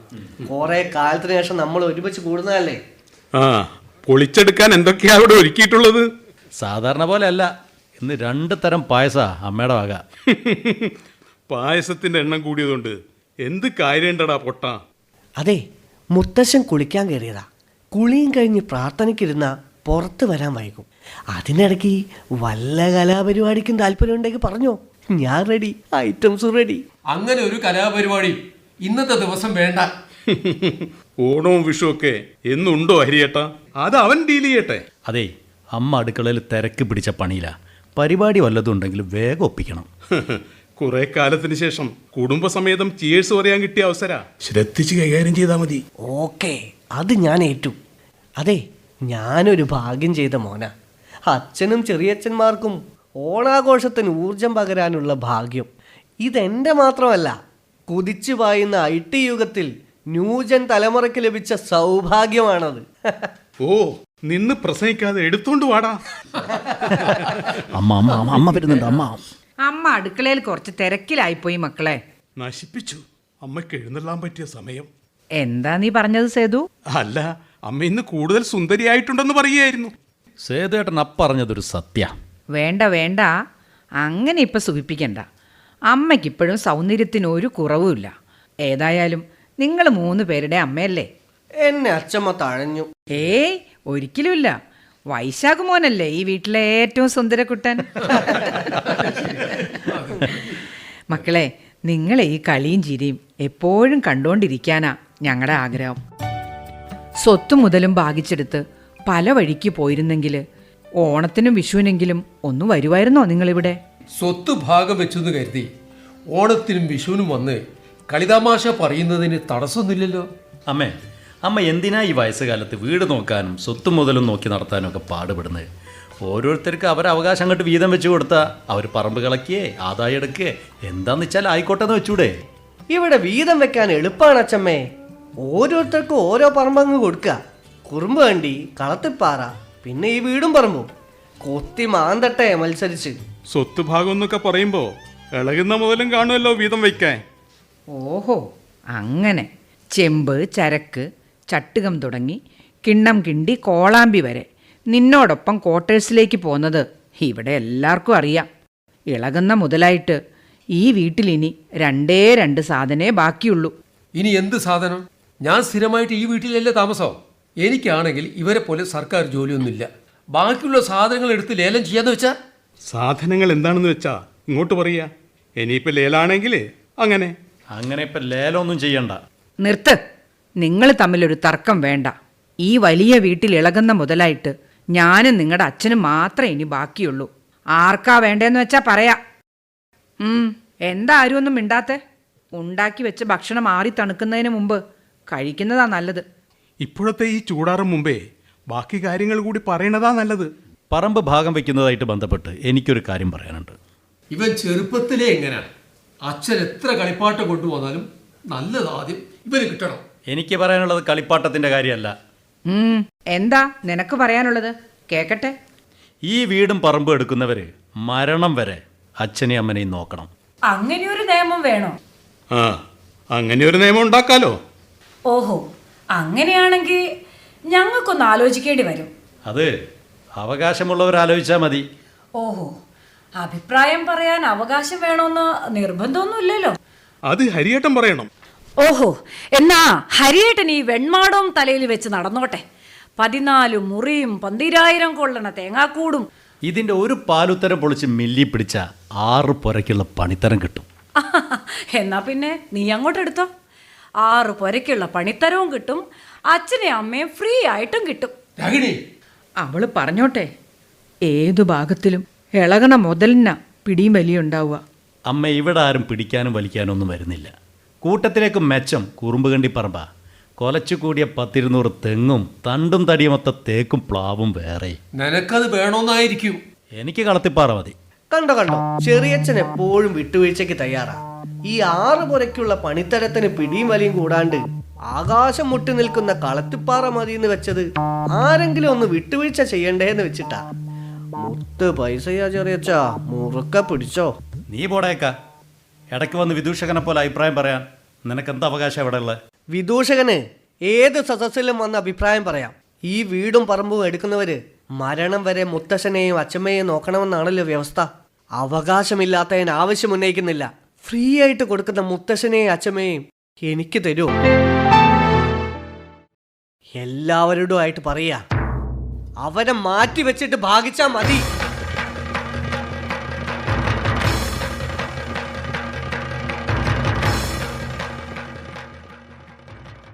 ഹരി, രാഗിണി ഈ വീട്ടിൽ നിന്ന് ഇറങ്ങിപ്പോയിട്ട് 2 ആഴ്ചയായില്ലേ? ഇനി എന്താ നിന്റെ തീരുമാനം? എന്ത് തീരുമാനം? എന്റെ തീരുമാനത്തിന് ഇവിടെ ഒരു വിലയില്ലല്ലോ. വിലയ്ക്ക് നിൽക്കാനും നിലയ്ക്ക് നിർത്താനും നിനക്ക് കഴിയാതെ പോയതിന് മറ്റാരും കുറ്റക്കാരല്ല. അവളൊരു താന്തോന്നിയാ. അധിക പ്രസംഗിന്നോ ധിക്കാരിന്നോ ഒക്കെ വിളിക്കാം. പക്ഷേ ആധാരമെടുത്ത് വായിച്ചു നോക്കാൻ അവൾ മേശയുടെ താക്കോൽ ആവശ്യപ്പെട്ടു. അച്ഛനെ പോലെ ഒരാൾ കളവ് പറഞ്ഞാൽ ഏത് ഉളുപ്പുള്ളോളും ചെയ്യുന്നത് അവൾ ചെയ്തിട്ടുള്ളൂ. ഓഹോ, അപ്പോൾ അതാണ് കാര്യം. 26 വർഷമായി നിങ്ങളുടെ വിവാഹം കഴിഞ്ഞിട്ട്. നിങ്ങൾ തമ്മിൽ ചെറിയൊരു കലഹമെങ്കിലും ഇല്ലാത്ത ഒരു ദിവസമെങ്കിലും ഉണ്ടായിട്ടുണ്ടോ ഈ വീട്ടിൽ? എന്നാൽ 52 വർഷമായി നിങ്ങളുടെ അച്ഛനോടൊപ്പം കഴിയുന്നവളാ ഞാൻ. ഇന്നേ വരെ ഒന്ന് നിന്നേടെ മാറി നിൽക്കാൻ എന്നോട് പറയാത്ത മനുഷ്യനാ. ഇന്നലെ രാത്രി എന്നെ തലങ്ങും വിലങ്ങും തല്ലി. ഇന്ന് നേരം വെളുത്തപ്പോ വേണമെങ്കിൽ എനിക്കും ഈ വീട്ടിൽ നിന്നും ഇറങ്ങിപ്പോകായിരുന്നു. അമ്മക്ക് എന്നെ വിളിക്കാമായിരുന്നില്ലേ? വിളിക്കാതിരുന്നത് നന്നായി ഇപ്പൊ തോന്നുന്നു. അമ്മേ, അച്ഛന്? അച്ഛന് മറവി രോഗത്തിന്റെ തുടക്ക. ഉറക്കം തീരെയില്ല. കണ്ണ് തെറ്റിയാൽ ഇറങ്ങി നടക്കുക. എപ്പോഴാന്നറിയില്ല ഞാനൊന്ന് മയങ്ങിപ്പോയി. ഒരനക്കം കേട്ട് ഞെട്ടി ഉണർന്നപ്പോ കയ്യിലൊരു ബാണ്ടക്കെട്ടുമായി പുറത്തേക്ക് നടക്കുന്നതാ ഞാൻ കണ്ടത്. എനിക്കെൻ്റെ ഭാരതീൻ്റെ അടുത്തേക്ക് പോകണമെന്നും അവിടെയാണ് സുഖമെന്നും പറഞ്ഞ ഒറ്റ കരച്ചില. ഞാനാണ് മുന്നിൽ നിൽക്കുന്നതെന്ന് എത്ര തവണ പറഞ്ഞിട്ട് ബോധ്യായില്ല അച്ഛന്. തടയാൻ ചെന്ന എന്നെ പൊതിരെ തല്ലി. അച്ഛൻ്റെ ഈ അവസ്ഥ ആലോചിക്കുമ്പോൾ എവിടെയാണ് കഴിയുന്നതെന്നോ എന്താണ് പറയേണ്ടതെന്നോ ഒരു ബോധവും ഇല്ല. അമ്മേ, അന്ന് രാത്രി രാഗിണി മേശന്റെ താക്കോൽ ആവശ്യപ്പെട്ടു എന്ന് പറഞ്ഞത് അച്ഛന് തോന്നിയതാണോ? ആ അതാ തുടക്കം. പലതും തോന്നല അച്ഛന്. ചിലപ്പോ ആളെ ഒന്നും മനസ്സിലാവുന്നില്ല. പ്രായം ചെല്ലും തോറും അല്പം മറവിയൊക്കെ കാണും. വയസ്സ് 80 സുധി, മറവി പിടിപെടാൻ പ്രായമാവണോ നിർബന്ധമൊന്നുമില്ല. അങ്ങനെയാണെങ്കിൽ ഇവിടെ പലർക്കും അച്ഛനേക്കാൾ പ്രായം കൂടുതലാണെന്ന് ധരിക്കേണ്ടി വരും. അമ്മ അങ്ങനെ പരിഹസിക്കൊന്നും വേണ്ട. അത് അമ്മ എന്നൊന്ന് ആക്കി പറഞ്ഞതാ. ഹരീന്ദ്ര, നിനക്ക് മറവി രോഗമല്ല, സംശയരോഗ, ചികിത്സയില്ലാത്ത രോഗം. ഒരു കാര്യം ഞാൻ പറയാം, അച്ഛനെ എത്രയും പെട്ടെന്ന് ഒരു ആശുപത്രി കാണിക്കണം. ഇതാണ് കണ്ടീഷനെങ്കിൽ അച്ഛനെ നോക്കാൻ ഏറ്റവും ചുരുങ്ങിയത് 2 ആളെങ്കിൽ ആശുപത്രിയിൽ നിൽക്കണം. ഒന്ന് അമ്മ നിൽക്കുന്നു വിചാരിക്കാം. അമ്മ നിൽക്കൂന്ന് വിചാരിക്കുകയല്ല, ഒന്നമ്മ നിൽക്കും. മറ്റേതാരാ? എൻ്റെ അക്കൗണ്ടിൽ ഇനി ലീവ് എടുക്കാൻ ബാക്കിയില്ല. തൽക്കാലം ഹരിയായിട്ട് നിൽക്കട്ടെ. അമ്മേ, ഞാൻ ഈ വീട്ടിൽ നിന്ന് പുറത്തേക്ക് ഇറങ്ങിയാലുള്ള അവസ്ഥ അമ്മയ്ക്ക് അറിഞ്ഞൂടെ? എന്തവസ്ഥ? ആവശ്യത്തിനും അനാവശ്യത്തിനും ഓടി നടന്ന് കടം വാങ്ങി നാട്ടുകാരെ മുഴുവൻ പറ്റിച്ച് വീട്ടിൻ്റെ അകത്തുനിന്ന് പുറത്തിറങ്ങാതെ ഒളിച്ചിരുന്നോ? ഞാൻ എനിക്ക് ഇഷ്ടമുള്ളതൊക്കെ ചെയ്യൂ. നീ എന്നെ നന്നാക്കാൻ നോക്കണ്ട. ആരും അത്ര മിടുക്കന്മാരാവണ്ട. നിങ്ങളുടെ അച്ഛനെ ചികിത്സിക്കുന്ന കാര്യമാണ് പറഞ്ഞത്. നല്ല മനസ്സുണ്ടെങ്കിൽ മതി. ഞാൻ പറഞ്ഞില്ല എന്ന് വേണ്ട. അച്ഛനെ കൊണ്ടുപോയി അഡ്മിറ്റ് ചെയ്താ എനിക്ക് ആസ്പത്രിയിൽ നിൽക്കാനാവൂലേ? കേട്ടില്ലേ അവൻ പറഞ്ഞു പോയത്? കഷ്ടം. ഹരി, നാളെ നിങ്ങളുടെ അച്ഛൻ എന്തെങ്കിലും സംഭവിച്ചു പോയാ ഒരു നാട് മുഴുവൻ ഈ മുറ്റത്തെത്തും. അന്ന് ശേഷം പിടിച്ച് ഉദകക്രിയ ചെയ്യേണ്ട നിനക്ക് ഒളിച്ചിരിക്കാൻ ഈ വീട്ടിനകത്ത് സൗകര്യം ഉണ്ടായിന്ന് വരില്ല. അച്ഛമ്മേ, അച്ഛമ്മേ, മുത്തശ്ശനകത്ത് എങ്ങും കാണുന്നില്ല. മോനെ, എടാ മക്കളെ, അച്ഛനെ കാണാനില്ല മക്കളെ. സുധി, സുധി, മോനെ വൈശാഖെ, ഹരീന്ദ്ര, ഒന്നും പോയി നോക്കും മക്കളെ അച്ഛനെ. മാഷേ, മാഷേ, ഒന്നും പോയി നോക്കു മക്കളെ. അച്ഛനെ കാണാനില്ല മക്കളെ.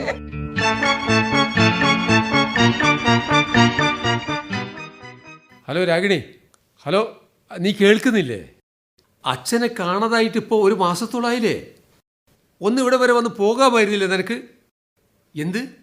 ആഹാ, എൻ്റെ ഔദാര്യം കൊണ്ടാണ് നീ ഇന്നും വീട്ടിൽ കിടന്നുറങ്ങുന്നത്. അല്ലെങ്കിൽ ഇന്ന് ജയിലില്ല. ചി, മിണ്ടാതിരിക്കേ. തർക്കുത്തരം പറയുന്നോ? നീ ചെയ്ത കൊടും പാവം മറച്ചു വെച്ച ഞാനാ കുറ്റവാളി. അമ്മമ്മയുടെ ആത്മാവ് നമ്മൾ 2 പേരെ വേട്ടയാടിക്കൊണ്ടിരിക്കും. ആ വൈശാഖം കൂടി വരുന്നുണ്ട്. എന്നെ കൂടി കൂടുതലൊന്നും പറയിപ്പിക്കണ്ട. എടി, അച്ഛന് വീട് വിട്ട് ഇറങ്ങിപ്പോയ പിന്നെ അമ്മ ആകെ തളർന്ന മട്ടാണ്. ഭക്ഷണം പോലും കഴിക്കുന്നില്ല. സ്ഥിരമായി കിടന്നു പോവോ മറ്റോ ആയാൽ ഞങ്ങൾ ആണുങ്ങൾ മാത്രം. എന്ത്? നീ ഇങ്ങോട്ട് വരുന്നുണ്ടോ ഇല്ലയോ? വരില്ല അച്ഛാ, മമ്മി വരില്ല. അച്ഛമ്മ കിടന്നു പോയി നെങ്ങാൻ കേട്ടാൽ ഈ വഴിക്ക് വരില്ല മമ്മി. അവൾ വരും. ഞങ്ങൾ ജ്യേഷ്ഠാനുജന്മാർ തമ്മിത്തല്ലി പിരിഞ്ഞു പോയിന്ന് കേട്ടാൽ അവൾ പടി കയറി വരും. തളർന്നു പോകുന്ന അമ്മ അവൾക്കൊരു പ്രശ്നമേ അല്ല. അച്ഛമ്മ പലപ്പോഴും പറയും, ഏതൊരു വീടിൻ്റെ ഐശ്വര്യം ആ വീട്ടിലെ സ്ത്രീയാണെന്ന്. എന്താണ് അച്ഛാ എൻ്റെ മമ്മി ഇങ്ങനെയായി പോയത്? പാവ അച്ഛമ്മ. മുത്തശ്ശനെ കാണാതായതിൽ പിന്നെ ആകെ ഒരു പരിഭ്രാന്തിയാണ്. അത് പിന്നെ ഇല്ലാതിരിക്കുമോ മോനെ? അച്ഛാ, ചോദിക്കുന്നതിൽ വിഷമം തോന്നരുത്. എന്താ മോനെ? മുത്തശ്ശനെ കാണാതായത് മക്കളാരും അത്ര ഗൗരവത്തിൽ എടുത്തിട്ടില്ല എന്ന് പുറത്തൊരു സംസാരമുണ്ട്. അതിലെന്തെങ്കിലും വാസ്തവമുണ്ടോ അച്ഛാ? ആ, പുറത്തുള്ള സംസാരം കേട്ട് നീ വേവലാതിപ്പെടണ്ട. ഒന്നുമില്ലെങ്കിലും എൻ്റെ ഈ അച്ഛനല്ലേ. അന്വേഷണത്തിൻ്റെ കാര്യത്തിൽ അതിൻ്റെതായ ഗൗരവം പോലീസിൻ്റെ ഭാഗത്തുനിന്ന് ഉണ്ടാവാതിരിക്കില്ല. അതിതുവരെ ഉണ്ടാവാത്തതിലാണ് സംശയം. ഒരു പോലീസ് ഓഫീസറുടെ അച്ഛൻ മിസ്സിംഗ് ആയിട്ട് ഇന്നേ വരെ ഒരു തുമ്പും കിട്ടിയില്ലെന്ന് വന്നാൽ? നീയും ഒരാണല്ലേ, ഒന്ന് അങ്ങോട്ടോ ഇങ്ങോട്ടോ പോയി അന്വേഷിക്കാൻ നിനക്കും കഴിയല്ലോ. മുത്തശ്ശനെയും തെരഞ്ഞ് ഞാൻ ഏത് വഴിക്ക് പോകും? ആദ്യം ജീവിക്കാൻ ഒരു വഴി, അത് കണ്ടുപിടിച്ചിട്ട് മതി മറ്റു വഴികൾ അന്വേഷിക്കാൻ. ആർക്ക് ജീവിക്കാൻ? ഞങ്ങൾ ഇളം തലമുറയ്ക്കോ? രക്ഷിതാക്കളെ വേവലാതി നിനക്കറിയില്ലടാ. ഡേ, ചെറിയച്ഛൻ വന്നു. ചെറിയച്ഛ, മുത്തശ്ശനെ കുറിച്ച് വല്ല വിവരം കിട്ടിയോ? എവിടെ? ഒരു വിവരവും ഇല്ല അല്ലേ? നിയമത്തിൻ്റെ വഴിക്ക് പോകുന്നല്ലേ പറയാറ്. പോയി വരട്ടെ. അതിനപ്പുറത്ത് ഒരു വഴിക്കും അന്വേഷിക്കാൻ ബാക്കിയില്ല. അമ്മയെന്ത് പറഞ്ഞ് ബോധ്യപ്പെടുത്തുന്ന ഞാൻ ആലോചിക്കുന്നത്. വൈശാഖ്, നീ ഒന്ന് അകത്തേക്ക് ചെല്ല്. ഞങ്ങൾ എന്ത് പറഞ്ഞാലും അമ്മയ്ക്ക് വിശ്വാസം വരില്ല. വിശ്വാസയോഗ്യമായ ഒരു വിവരവും ലഭിക്കാത്ത സ്ഥിതിക്ക് പറഞ്ഞ് പറ്റിക്കാൻ പറ്റിയ ആളൊന്നും അല്ല അച്ഛമ്മ. അമ്മ ദിവസം പ്രതി ക്ഷീണിച്ചു വരിക. സമയത്തിന് ഭക്ഷണം കഴിക്കാൻ പോലും കൂട്ടാക്കുന്നില്ല. പ്രായമായാലേ അതിൻ്റെതായ ബുദ്ധിമുട്ട് ക്ഷീണമൊക്കെ ഉണ്ടാവും. അതുകൊണ്ടാണ് പറഞ്ഞത്, രാഗിണിയടുത്ത് ഇവിടെ ഇല്ലാത്ത സ്ഥിതിക്ക് ഈ അവസ്ഥയിൽ അമ്മയെ ഇവിടെ വെച്ച് നോക്കാനാവില്ല. അത് പറയേണ്ടത് നീയല്ലടാ, ഈ നിൽക്കുന്ന ഹരിയേട്ടനാ. എനിക്കും അത് തന്നെയാണ് പറയാനുള്ളത്. അമ്മ നമ്മൾക്കെല്ലാവർക്കും കൂടി ഉള്ളതാ. കുറച്ചു കാലം കോട്ടേഴ്സിൽ നിൽക്കട്ടെ, ഞങ്ങൾക്ക് കാണണമെന്ന് തോന്നുമ്പോൾ അവിടെ വന്ന് കണ്ടോളാം. അത് ശരി. അപ്പൊ രണ്ടുപേരും കൂടി ആലോചിച്ച് ആസൂത്രണം ചെയ്ത പദ്ധതിയാണല്ലേ? രണ്ടുപേർക്കും കാണണം തോന്നുമ്പോ ഇവിടെ വെച്ച് തന്നെ കണ്ടാ മതി. എന്നെ ചുറ്റിക്കാൻ ഈ വയസ്സുകാലത്ത് അങ്ങോട്ട് കെട്ടിയെടുക്കണ്ട. നിർത്ത് ദമ്മ വരുന്നുണ്ട്. കേട്ടു എന്നാ തോന്നണേ. ഞാൻ കേട്ടു, എല്ലാം കേട്ടു. എന്നെ ഇവിടുന്ന് കെട്ടിക്കാൻ നിങ്ങൾ തമ്മിലൊരു തർക്കം വേണ്ട. എന്ത് ചെയ്യണമെന്ന് ഞാൻ തീരുമാനിച്ചു കഴിഞ്ഞു. അമ്മ എന്ത് തീരുമാനിച്ചെന്നാ പറയണത്? പെറ്റുപോറ്റിയെ അമ്മയെ ചൊല്ലി പോരടിക്കുന്ന മക്കളെ സ്വസ്ഥമായി വിട്ട് എങ്ങോട്ടെങ്കിലും ഇറങ്ങിപ്പോകാൻ. അമ്മേ, മറ്റൊന്നും തോന്നരുത്. ടൗണിൽ പ്രായം ചെന്നവരെ പരിപാലിക്കുന്ന ഒരു വയോജന കേന്ദ്രമുണ്ട്. ആവശ്യത്തിലുള്ള മരുന്നും ഭക്ഷണമൊക്കെ അവിടുന്ന് കിട്ടും. അമ്മേ, അമ്മയ്ക്ക് പ്രായമായി വരികയല്ലേ, എന്നും ഈ അവസ്ഥ തന്നെ ആയിരിക്കണമെന്നില്ലല്ലോ. പ്രായമേറി വരുന്ന കാരണം പറഞ്ഞ് പെറ്റമ്മയ്ക്ക് വൃദ്ധസദനത്തിലേക്ക് വഴി കാണിച്ചു തരുന്ന മക്കള്. വൃദ്ധസദനത്തിലേക്കുള്ള പുറപ്പാടൊക്കെ കൊള്ളാം, പക്ഷേ ഞങ്ങൾക്ക് അവകാശപ്പെട്ടത് ഭാഗിച്ചു തന്നിട്ട് പോയാൽ മതി. സ്വത്ത് മുതലും ഭാഗം വയ്ക്കാം. ഇന്നു തന്നെ അതിനുള്ള ഏർപ്പാടുകൾ ചെയ്തോളൂ. ഈ വീട്ടിൽ നിന്ന് മാത്രമല്ല, ജന്മം നൽകിയ അച്ഛനും അമ്മയ്ക്കും സ്ഥാനമില്ലാത്ത നിങ്ങളുടെ മനസ്സിൽ നിന്നും ഞാൻ പടിയിറങ്ങുകയാണ്. പക്ഷെ ഒരു കാര്യം, അച്ഛന് നൽകാത്ത ഒരു പരിഗണനയും എനിക്ക് നൽകരുത്. നാട്ടുകാരെ ബോധ്യപ്പെടുത്താനെന്ന പേരിൽ ഒരാളും എന്നെ അന്വേഷിച്ചു വരരുത്. എന്താ, സമ്മതമാണോ? സമ്മതമല്ല. വൈശാഖ്, നിന്റെ സമ്മതം ഇവിടെ ആർക്ക് വേണടാ? ഞങ്ങൾക്ക് സമ്മതമാണ്. ഞങ്ങൾക്ക് സമ്മതമല്ല. ഞങ്ങളോ? ആരായി ഞങ്ങൾ? എനിക്കും ശ്രീജിമോൾക്കും, പിന്നെ ചെറിയച്ഛൻ്റെ മക്കൾ ഹരിക്കുട്ടനും റാണിമോൾക്കും. ഞങ്ങളുടെ രക്ഷിതാക്കളെന്ന് അവകാശപ്പെടുന്ന നിങ്ങളെയൊക്കെ പെറ്റുവളർത്തി അച്ചമ്മയെ പടിയടച്ച് പിണ്ടം വെക്കുന്നത് ഞങ്ങൾക്ക് സമ്മതമല്ല. അധിക പ്രസംഗം പറയാതെ അകത്ത് കയറി പോകുന്നതാണ് നിനക്ക് നല്ലത്. ഞാൻ അകത്തേക്കല്ല അച്ഛാ, പുറത്തേക്കാ. പണമെറിഞ്ഞ് പണം വാരാനുള്ള ചൂതാട്ടത്തിന്റെ ഭാഗമായി പഴയതെല്ലാം പണയം വെച്ച് നിങ്ങൾ എനിക്ക് നേടിത്തന്ന ഈ പുതിയ വേഷവുമായിട്ട് പുറത്തേക്ക്. അവന്റെ ഒരു വേഷം, കഴുത്തിൽ സ്റ്റെതസ്കോപ്പ്, കയ്യിലൊരു പെട്ടി, കോട്ട് സ്യൂട്ട്. അവന് പാവനമായ വേഷത്തെ നാണം കെടുത്താൻ എറിയിരിക്കുക. നീ ആ ഗേറ്റിന് പുറത്തു നടക്കില്ല. അവനെ ഈ വീട്ടിനുള്ളിൽ തളച്ചിടാൻ നിങ്ങൾക്കെന്നല്ല ഒരു ശക്തിക്കും കഴിയില്ല മിസ്റ്റർ ഹരീന്ദ്രൻ. അതെ, ശേഖരമാഷ് തന്നെ. ഞാൻ തനിച്ചല്ല, നിങ്ങളുടെ അച്ഛൻ രാഘവമാഷും കൂടെയുണ്ട്. എവിടെ? കടന്നു വരൂ മാഷേ. പതുക്കെ പതുക്കെ നടന്നോളൂ. എവിടെയായിരുന്നു മാഷേ? നടന്നോളൂ. എവിടെയായിരുന്നു മാഷേ? അച്ഛൻ എവിടെയായിരുന്നു? അച്ഛമ്മേ, മുത്തശ്ശൻ വന്നു. വന്നോ? മാഷേ, എവിടെയായിരുന്നു ഇത്രയും കാലം? മാഷക്ക് ഇവരൊക്കെ മനസ്സിലാവുന്നുണ്ടോ? അയ്യോ, ഉണ്ടെന്ന് തലയാട്ടുന്നത് കണ്ടില്ലേ ശേഖരൻ മാഷേ? എവിടുന്ന് കിട്ടി മാഷേ? എല്ലാം സാവകാശം അറിയാം. തൽക്കാലം ഒന്നും ചോദിക്കണ്ട. അകത്തേക്ക് കൂട്ടിക്കോളൂ ഭാരതിയമ്മേ. വാ മാഷേ, വാ. ഇല്ല, തൽക്കാലം നിങ്ങൾക്ക് അങ്ങനെ വിളിക്കാൻ അർഹതയില്ല. മുത്തശ്ശൻ വല്ലാതെ അങ്ങ് ക്ഷീണിച്ചു പോയല്ലോ. എനിക്കൊരു ക്ഷീണമല്ല കുട്ടിയെ. നീ എങ്ങടാ ഈ വേഷത്തിന്? നിനക്ക് ജോലി കിട്ടിയോ? കിട്ടി മുത്തശ്ശ, ഇന്നു മുതൽ എനിക്ക് ജോലി കിട്ടി. ഞാൻ ഇറങ്ങാൻ പുറപ്പെടുകയായിരുന്നു. മുത്തശ്ശൻ എന്നെ അനുഗ്രഹിക്കണം. പല്ല് പറിക്കാനുണ്ടോ എന്ന് വിളിച്ച് ചോദിച്ചുകൊണ്ടാണോ നിന്റെ പുറപ്പാട്? ആഹാ, അച്ഛമ്മേ, മുത്തശ്ശൻ്റെ ഓർമ്മശക്തിക്ക് ഒരു കുഴപ്പമില്ല. ശേഖരമാഷേ, മുത്തശ്ശനും അച്ഛമ്മയും ഞങ്ങൾ പേരക്കുട്ടികളോടൊപ്പം ഇവിടെ ഉണ്ടാകും. ഈ വീടിനപ്പുറം ഞങ്ങൾക്ക് മറ്റൊരു സ്വർഗമില്ല. ഈ മുറ്റവരമ്പിനപ്പുറമുള്ള ഒരു സ്വത്ത് മുതലും ഞങ്ങൾക്ക് വേണ്ട മാഷേ. കണ്ടില്ലേടാ പുതിയ തലമുറയുടെ സ്നേഹം. ഇവനോട് യോജിക്കുന്നവർക്ക് ഇവിടെ നിൽക്കാം, അല്ലാത്തവർക്കൊക്കെ പോകാം. ഹരി, സേതു, ഇനിയെങ്കിലും നിങ്ങൾക്ക് യോജിച്ചൂടെ മക്കളെ? മാഷേ, ഇവൻ ഞങ്ങളുടെ കണ്ണ് തുറപ്പിച്ചു. ഡോക്ടർ വൈശാഖ് അവന്റെ ചികിത്സ ഈ വീട്ടിൽ വെച്ച് തന്നെ നടത്തട്ടെ. ഞാൻ ക്വാർട്ടേഴ്സ് ഒഴിഞ്ഞു കൊടുക്കുക. ഞങ്ങളെല്ലാവരും ഒരുമിച്ച് വീട്ടിലുണ്ടാവും മാഷേ. സ്വർഗത്തിലേക്കുള്ള ദൂരം വളരെ കുറവാണെന്ന് ഞങ്ങളുടെ മക്കൾ ഞങ്ങൾക്ക് കാണിച്ചു തന്നു. ഹരീന്ദ്ര മാഷേ, വളരെ സന്തോഷം. സ്വർഗവും നരകവും ഓരോരുത്തരുടെയും ഉള്ളിലാണുള്ളത്. നമുക്ക് ഇവിടെ തുടങ്ങാം. ന്യൂജൻ ഭാഷയിൽ പറഞ്ഞാൽ ആരും എലിമിനേറ്റ് ചെയ്യപ്പെടാത്ത ഒരു പുതിയ എപ്പിസോഡിന്റെ തുടക്കം.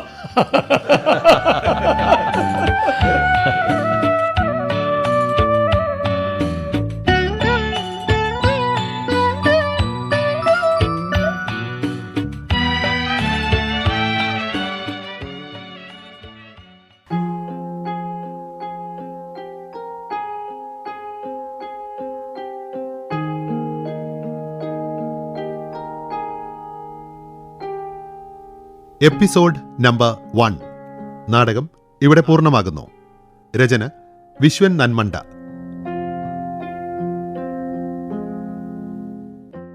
സംവിധാനം സി കൃഷ്ണകുമാർ. കഥാപാത്രങ്ങളും ശബ്ദം നൽകിയവരും: രാഘവൻ മാഷ് Nilambur Mani, Bharathiyamma Glory George, Harindran MA. Nasser, Sethumadhavan Babu Thalancheri, Sekharan മാഷ് Mankayam Raghavan, Sudheesh CT. Kabeer, Ragini AN. Jashithakumari, doctor Vaishakh Avinash Kavatt. സംവിധാന സഹായം പി. നിഷ.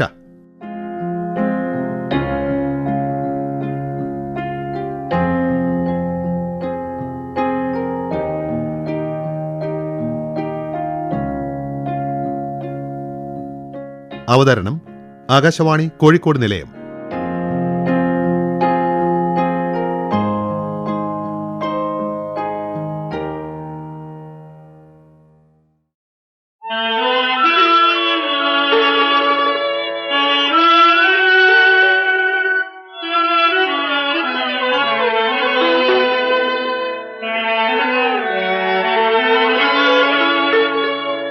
ചക്കര പന്തലിൽ മഴ ചൊരിയും ചക്രവർത്തി കുമാര, നിന്മനോരാജ്യത്തെ രാജകുമാരിയായി വന്നു നിൽക്കാനൊരു മോഹം. ചക്കര പന്തലിൽ മഴ ചൊരിയും ചക്രവർത്തി കുമാര,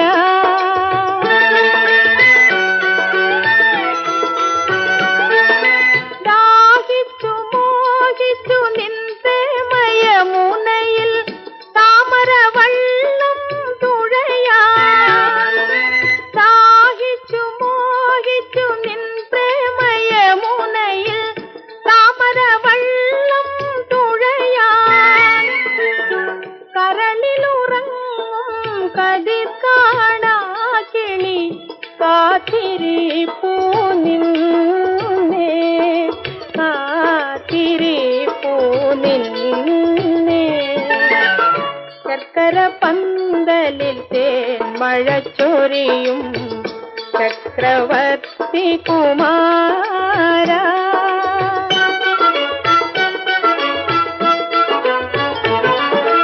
വീണുടയാതെ ഇരിക്കാൻ ജീവിത വീണതരാം ഞാൻ കയ്യിൽ, കനക സ്മരണകൾ നീട്ടിയ നെയ്ത്തിരി കാഴ്ച വയ്ക്കാം മുന്നിൽ.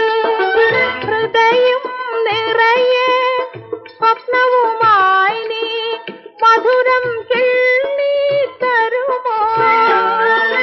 ഹൃദയം നിറയെ സ്വപ്നവുമായി നീ മധുരം കിള്ളി തരുമോ? വിജനലതാഗൃഹവാതലിൽ വരുമോ? വീണ മീട്ടി തരുമോ?